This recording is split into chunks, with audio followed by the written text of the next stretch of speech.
Welcome to the Business Leadership Series, where we engage with leaders who are making an impact on their worlds and who want to share their knowledge and experience for your personal and professional growth. The following interview is designed to inspire you to become the best leader you can be. Your host, Derek Champagne, is the founder and CEO of The Artist Evolution, a full-service agency building successful brands, marketing tools, and campaigns, and also the author of the best-selling book, Don't Buy a Duck. And now, let's begin today's Leadership Series interview. Welcome to the Business Leadership Series, where our goal is to inspire you to become the best leader that you can be. I'm excited about our show today. We are doing Series 2 of our Shark Tank Veterans interviews. Over the past year, we've gotten to interview dozens of guests from the hit ABC TV show Shark Tank.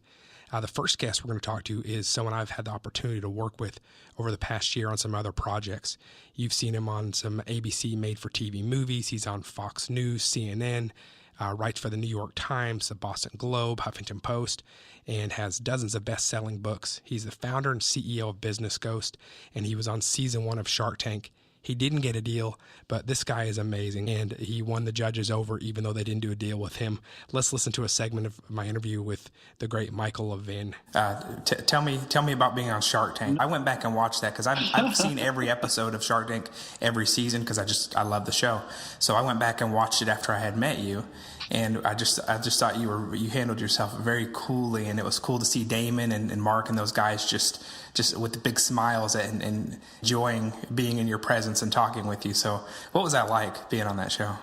Oh, it wasn't like anything I've ever done. I felt as though I'd been miniaturized and shrunk and stuck in my TV set. And, just walking down. It's not real sharks. It's video of sharks in the Shark Tank when you're walking down the little corridor. And then you stand there and the cameras have to focus on you and get everything right. So you stand there for 2 minutes before you even say a word. And they're looking at you, you're looking at them, you can't say anything. And it's really unnerving. And then you're hoping you're going to be able to remember your pitch and deliver it one time because you don't have any notes. And that's the first time they see you. That's the first time you see them. So you're so relieved you got your pitch out that then you forget that they're going to start asking you questions. And tough questions too, right? Yeah, and I have to say that they were very kind to me and very respectful. And I later on watched a highlight reel of the way they just destroy people, and I realized that I was very fortunate. But the show was sort of like an intervention on me as an entrepreneur. I just always saw myself until then as a writer guy who was kind of running a business. But the respect that they gave me, one of them said, you've done what 0.0001% of writers has ever done. You figured out how to make a good living at it. Right. And run a business. When they said that, something inside me changed. It was really as if the whole show, the purpose of the show was not to get me a deal, but to do a nationally televised intervention on me so that I would recognize that I am a business owner and that I'm not the knucklehead that I kind of think I am when it comes to that part of what I do. So I did not get a deal, but I don't really need one. It's not that kind of business. Right. And from my perspective, and what I do really isn't scalable. I mean, Damon said, "Can you do a lower price version for people with less means?" And I said, "I honestly can't, because how do I maintain the quality?" And I've never even seen the whole episode. I watched the first couple of minutes and I couldn't stand it. It was just, I knew I was going to lose. But so I told my wife last night, because the episode re-airs every 8 weeks on MSNBC or CNBC. And it aired this week, and the phone rings and people call it. I said, I have a very weird business model. I told her, every 8 weeks I lose on national television and the phone rings. So, go figure. Well, that was my next question. What kind of response did you get when that aired? It was phenomenal. I got a lot of, I get prospects every time it airs, which is great. And on top of that, people called in. They had different ideas for my business model. And I talked to every single one of them because I figured, maybe they know something I don't know. And there were some nutty people and there were some outlandish proposals. But it was, it's a unique experience. And it's a unique experience to, stand there in front of these people. My clients are all successful people. And I've worked with a bunch of billionaires before, so I wasn't, cowed by them. They're really no different. I did my homework. I read their books. I read up on them so I could, schmooze them effectively. And you did schmooze them very well. Thank you. Yes, it was. We had I had a game plan with Kevin because I knew he was going to come in hard and heavy. So I knew that whatever he said, if he went into attack mode, I just was going to look at him and say, Kevin, is this how it's going to be between us? And at that moment, not only did he and the rest of the Sharks laugh, but you could hear the stagehands, you could hear the crew laughing on the set. And at that moment, everything changed. When Mr. Wonderful relaxes and smiles a certain way and you won him over, that's a big deal because it sets the tone for the room, too. Well, that's exactly it. And I mean, it was just another sales call. It wasn't, but it was. It's something where you have to know what you want. You have to know the people across the table. You have to establish rapport and find a way to connect with them. And if people have written books and you don't read their books, then you're an idiot. So right. If you go in cold into a room and you could have prepared and you could have known something about them and you could have established a basis of meaningful rapport based on something that is out there already. I'm working on a proposal right now for an individual, and she referenced on her website that she had been blindsided in a divorce. Well, I picked up and I mentioned that in the email, and I said that must have been very painful, and I applaud you for taking that hit and then keeping going and building a new life for yourself. Now, does she want to be reminded that she was blindsided by her divorce? Probably not. But the thing is that it's up there on her website, so what it does is that it indicates that I took the time to connect her and to get to know her instead of just throwing numbers at her. So. That's powerful. It's the way of doing business. That's a great lesson, not to get lazy in our sales meetings. Sometimes we get good enough at our craft, and this has happened to me, where we think we've got it because in our own merit because we're so comfortable with what we do. But you're so right. We need to understand who we're going to talk to and what's relevant to them and what their contributions are and what's important to them. And that's a great reminder not to get lazy with who we're going to meet if we still love what we do and we're motivated. Yeah, and that's exactly it. And two things come to mind when you say that. One is that I once heard it said that life is a battle between comfort and excellence. And there's no excellence, there's no growth in the comfort zone. So my job is to keep expanding my comfort zone, keep stepping outside it, and keep And I do that. And I've taught writing for 25, 26 years, and I always tell my classes, I get more rejection letters in any given year than all of you have gotten in your entire writing careers combined. Wow. But the thing is that life isn't about a batting average. It's about did you try and did you succeed? And and not to get political, but they're making a lot of fun of Donald Trump and his stakes and some of the other ventures. The person who doesn't try things, you miss 100% of the shots you don't take. That's what Gretzky says. So, wow. Let's and the other thing. There's a Harvey McKay story in one of his books about his paper company, and what he says is that he would send his cars. He would send a guy in a car out and follow the delivery truck of the competition, and and just watch where they dropped off envelopes. And so now he would turn that information over to his sales team and say, "This is where XYZ envelope company is selling. Go to those places and undercut them." And he would win over tons of. So the thing is that you don't know who's doing competitive intelligence on you. You don't know maybe you know who your competition is, maybe you don't. But I as we mentioned just before we started the interview, we both have kids and a family and responsibilities. If I get fat and happy, it's not just me that's going down. Mm-hmm. My kids are counting on me. My wife is counting on me, and your employees.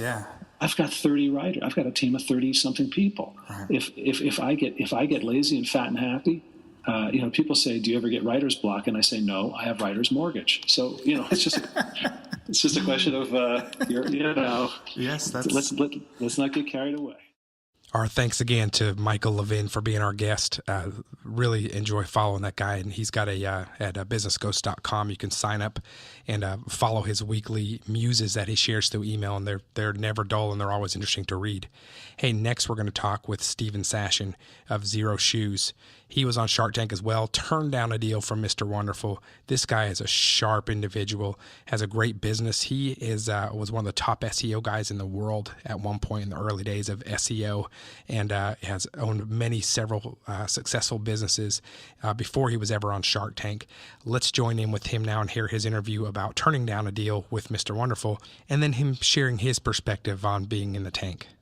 It's making more sense to me now that I see your background and understand more about just the level of professional that you're already at and the other businesses you had. But what was that like for you, that experience? And then walking out of the tank, what was that like for you? Well, the show itself is really surreal. It looks like a conversation, but in real time, when you're there, it's just a free-for-all. So one of the sharks will ask you 5 questions, and while you're answering number 3, 2 of the other sharks ask you 5 more questions each. And if you switch to their questions, the first one gets mad, and if you don't switch, the other 2 get mad. And it's and sometimes they're paying attention to you, and most of the time they're not, and they're juggling like repartee with each other and trying to battle it out and find the funniest one-liner that's going to get them on the highlight reel and make them more famous and build their brand. And it was just it was really nuts. Lena, my wife, very quickly realized that this is not a business show on television. It's a television show that is loosely about business. And so there's certain things you can't do. You can't be glib. You can't, we had watched the Sharks for months and months and months. We read their autobiographies. We saw every episode of the show.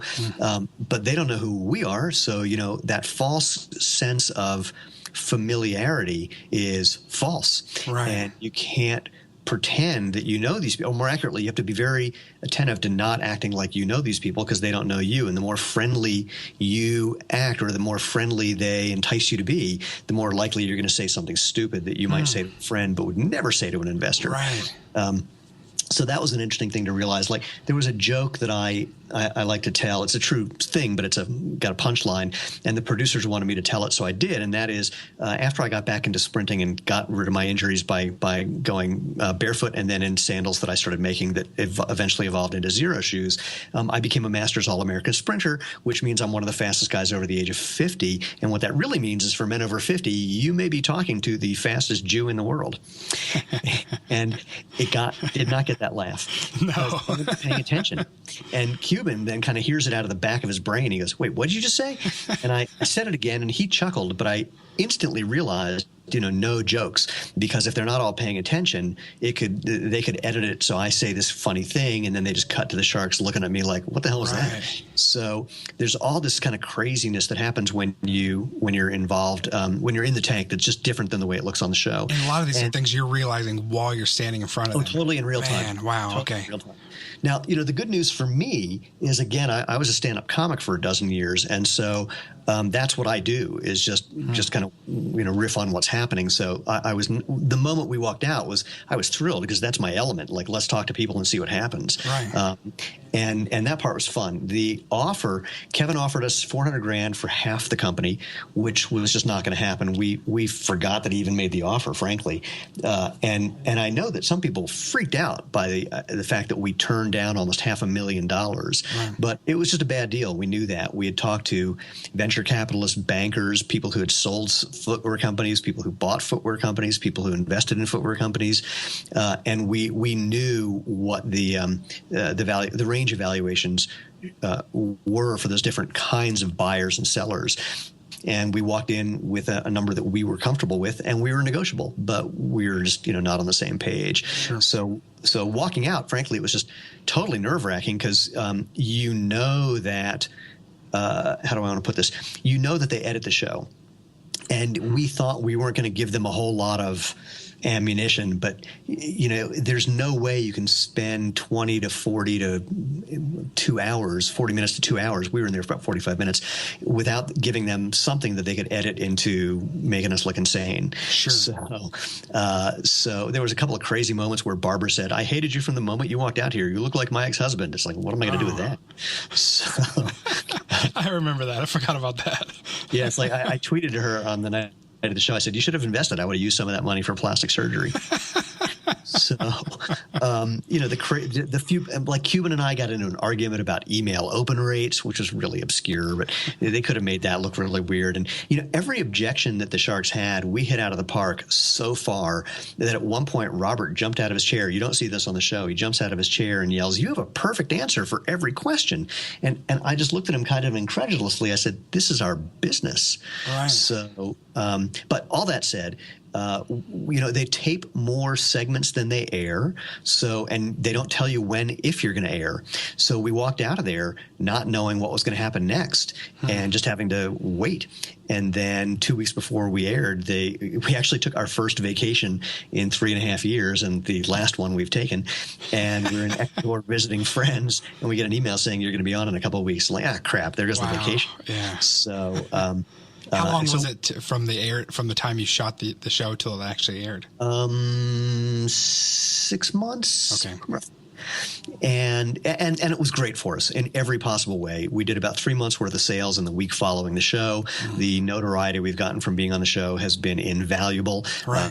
Frankly, trying to get a follow-up, because that show really has, in many ways, I like to say Shark Tank made us rich. Not personally. We still have barely taken, we're taking nominal salaries because we're putting everything we can back into the company because we need more inventory.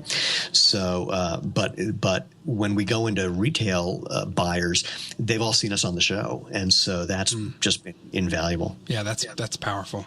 Yeah. So, and you've been recognized. I read somewhere where you were telling me about that. What's that like to be recognized? Shoes first, and then.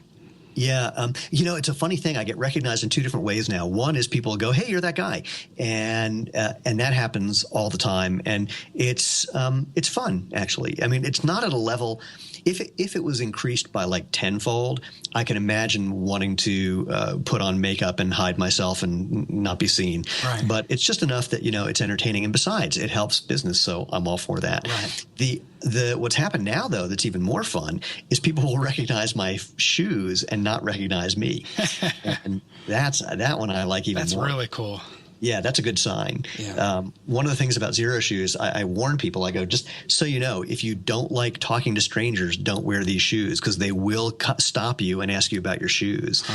And in fact, it's funny. There was a guy, our VP of sales was walking through a mall just a couple hours ago to get lunch, and someone literally stopped him in the mall and said, "You know that website is down right now, right?" It's just like, holy moly! That's great. Thanks again to Stephen Sashen of Xero Shoes. You can listen to his entire interview and Michael's if you go back in the Business Leadership Series archives, and we've got some extended interviews with them that goes way beyond what they just did in the tank and talks about some other advice about building and sustaining your business. Our next guest is Fleetwood Hicks from Villy Customs. This guy got a deal in the Shark Tank. His business partners are Barbara Cochran and Mark Cuban. You imagine that? What great partners they've been for him, too. He's been a very successful entrepreneur over the years, but his latest business, Villy Customs, with his partners, Barbara and Mark, was in the Shark Tank a few years ago, and he's had wild success since then. His product is used by celebrities, some of the biggest celebrities in the world, and just a great down-to-earth guy who's got some amazing wisdom. Let's listen to the interview now with Fleetwood Hicks about how Shark Tank changed his business. He has sold product in all 50 states. He's got a really cool product. Fleetwood, welcome to the program today. Thank you, Derek. Thanks for having me. It's great to be on, and I'm excited. Before we had this show a few years ago, I remember watching Shark Tank, and I promise you we won't stay on Shark Tank the whole time, but that's how I first got introduced to your product. And at the time, sitting with my wife watching the show, I said, man, I'd really love to interview that guy. What a cool product. You were 100 Most Brilliant Business Ideas in Entrepreneur Magazine in 2010, featured in CNN Success, and then you've got all these celebrities riding around on your bikes too. That must be pretty cool. Wow, man, you know a lot about me. That's great. No, it is. It's really exciting to first of all, to have been on Shark Tank and have Mark and Barbara on board, which they're fantastic. And we have had a lot of good things happen with celebrities and stuff, and we got more things like that in the works. So it's always exciting. So into what you're doing today, how did it all start? Well, they always say that you got to do what you love, and it took me a long time to figure that out. But straight out of college, I basically was in real estate, kind of realized that wasn't my thing. I did well. I just didn't enjoy it. So for the next 20 years, I really just I worked on my own businesses. I had apparel companies and bottled water companies and custom corporate clothing companies and stuff like that. And what finally happened, I had a lot of success in some of my business, and I had some very big failures as well, shut a lot of companies down and stuff along the way. But what finally happened was I was launching a new apparel line, I was out in California, and I was everything was hinging on this one big deal I was working on with a big box retailer, and I ended up not getting to. I didn't get the deal. So what happened was, I took the day off. I went to Venice Beach. I jumped on a rented cruiser bicycle. I thought that'd be the best way to, sort of see the area. Yeah. And ordered the bike for an hour. Came back 6 hours later. And I was kind of hooked on the bikes. So came back to Dallas. I bought me a cruiser bike. It was one of the first things I did.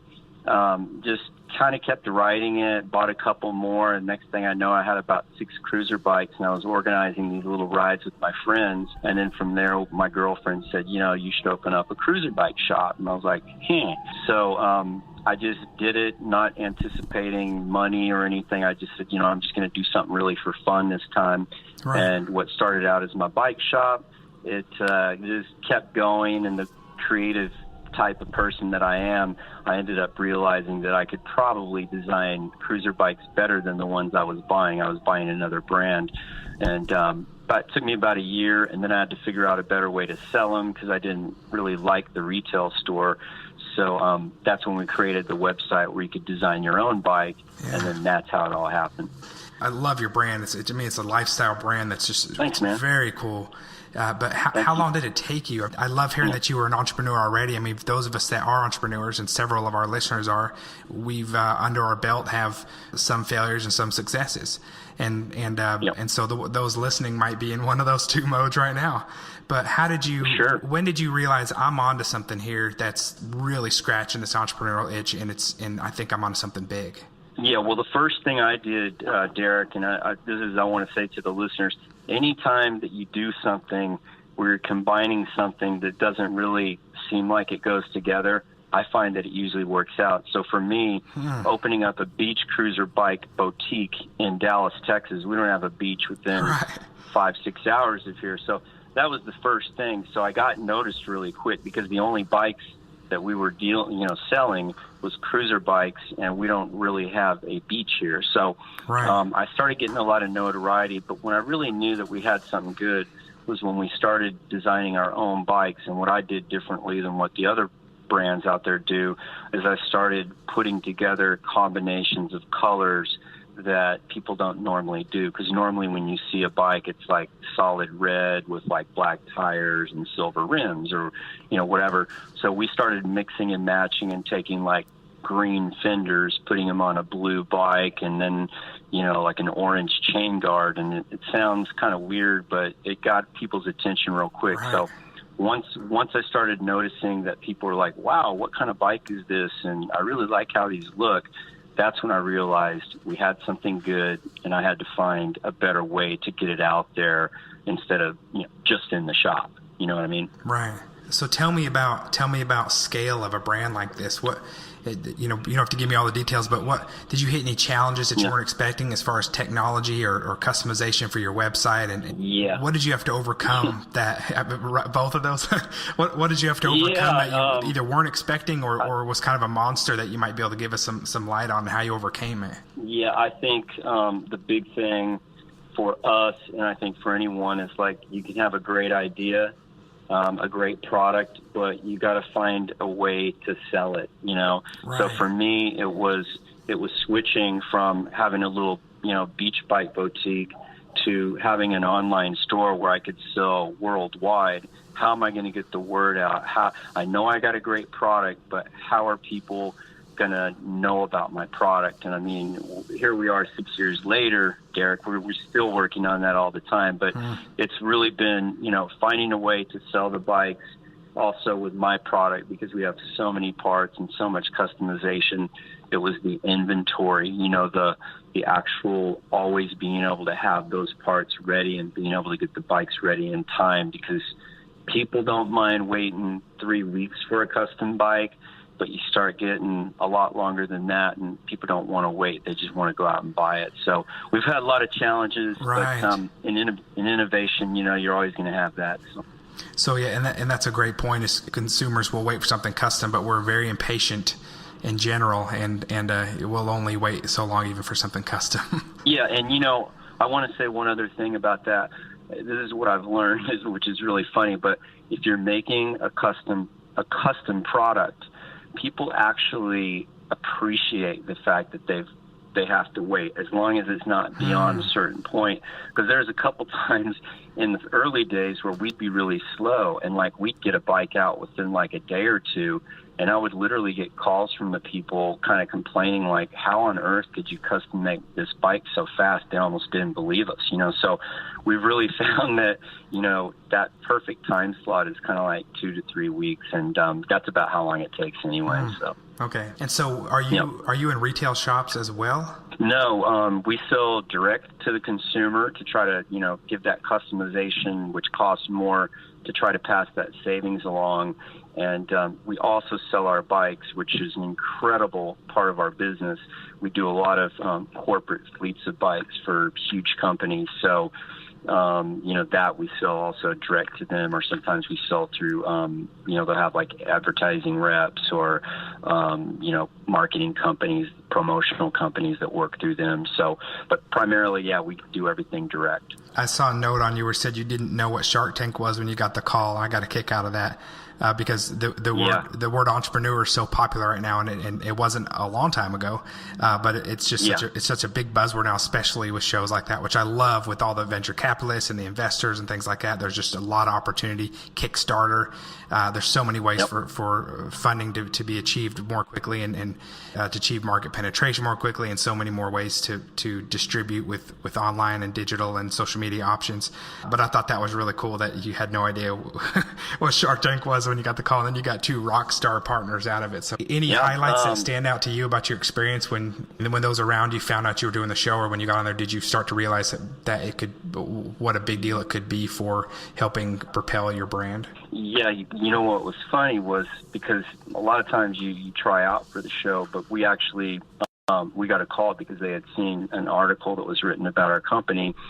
And yeah, when the guy called me up, I literally at first thought it was something to do with like sharks in a tank, and I was gonna, you know, like fend them off with like, you know, I don't know. But long story short, once I checked it out and kind of looked at it, it's funny because I didn't take it that seriously at all until right before I went on the show. I said, you know, I better practice a little bit. So I practiced. I got a few of my friends and smart people, and I said, hey, I want you guys to like slice and dice me.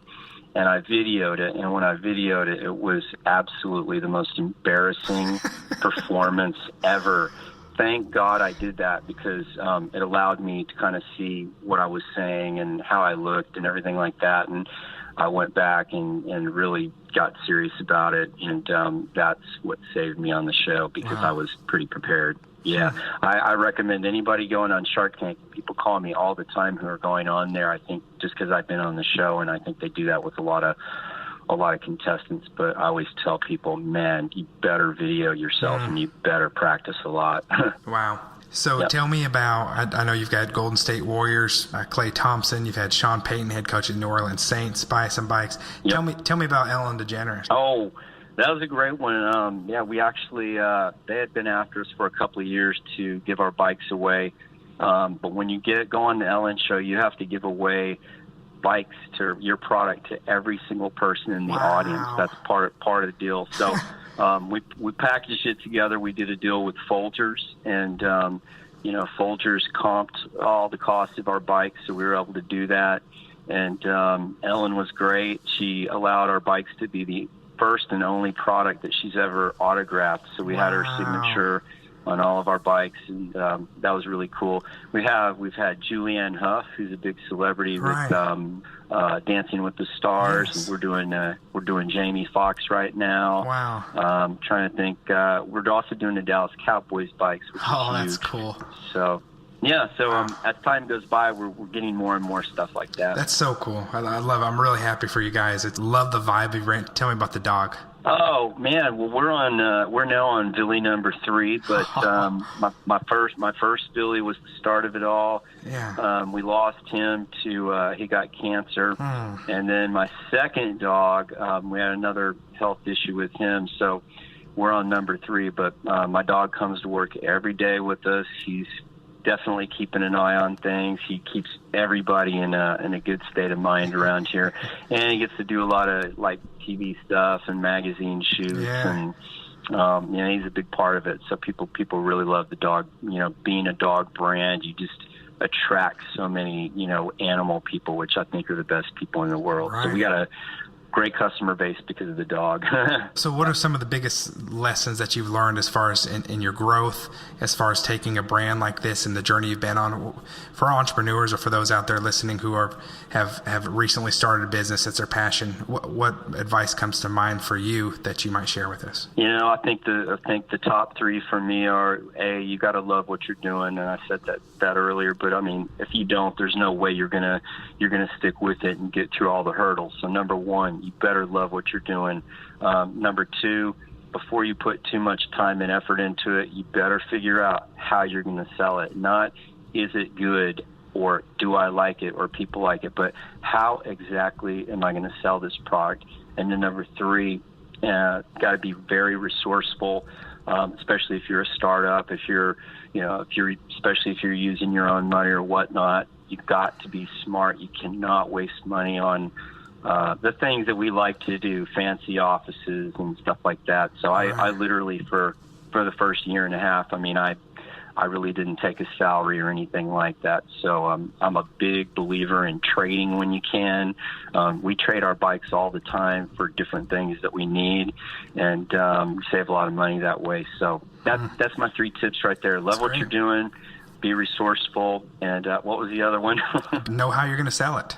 Know how you're going to sell it. I think all of those three in combination, I think, are the keys to success. So how do you find balance in life between running a successful company and then also that question is a struggle sometimes for entrepreneurs?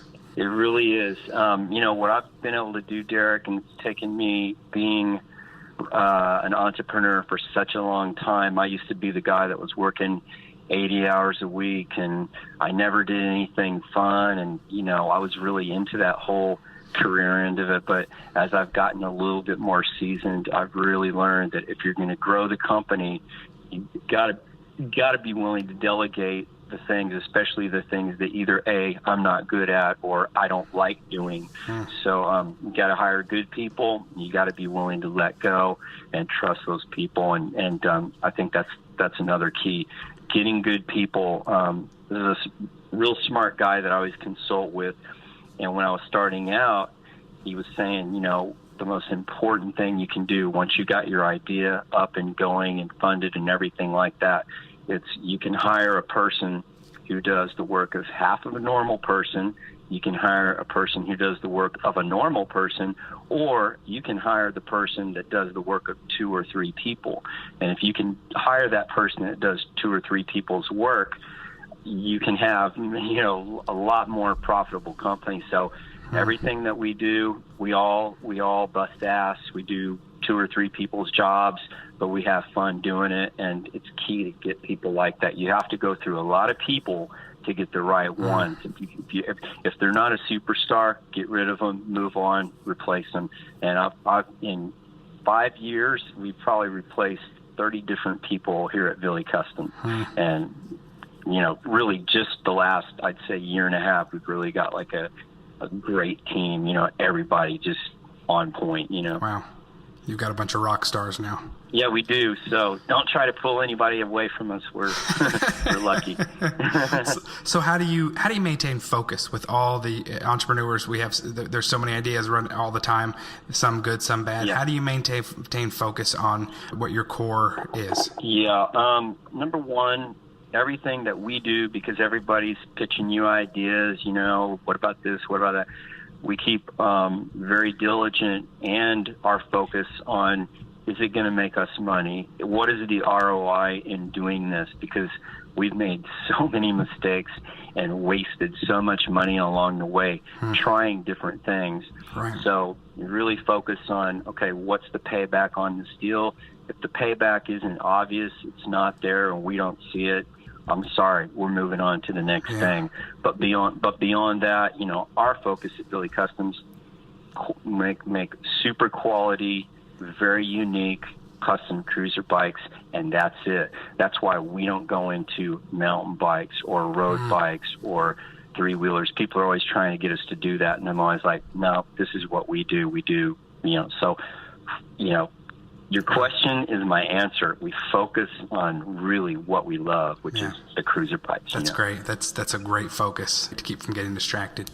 So what are you most passionate about? For me, I'm most passionate about making people happy, making people have fun. And, I'm always saying this, it's like our style of bike, it's not for cyclists.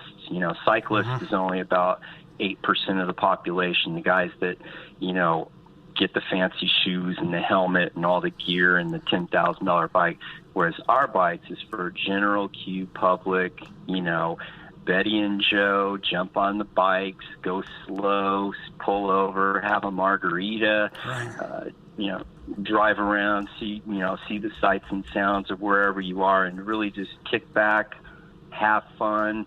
The world, it's so fast-paced now with technology and everything coming at us. So for me, it's getting on that bike and just kicking back and having fun, and that's what I'm passionate about, and that's what everyone up here is passionate about that works here. That's awesome.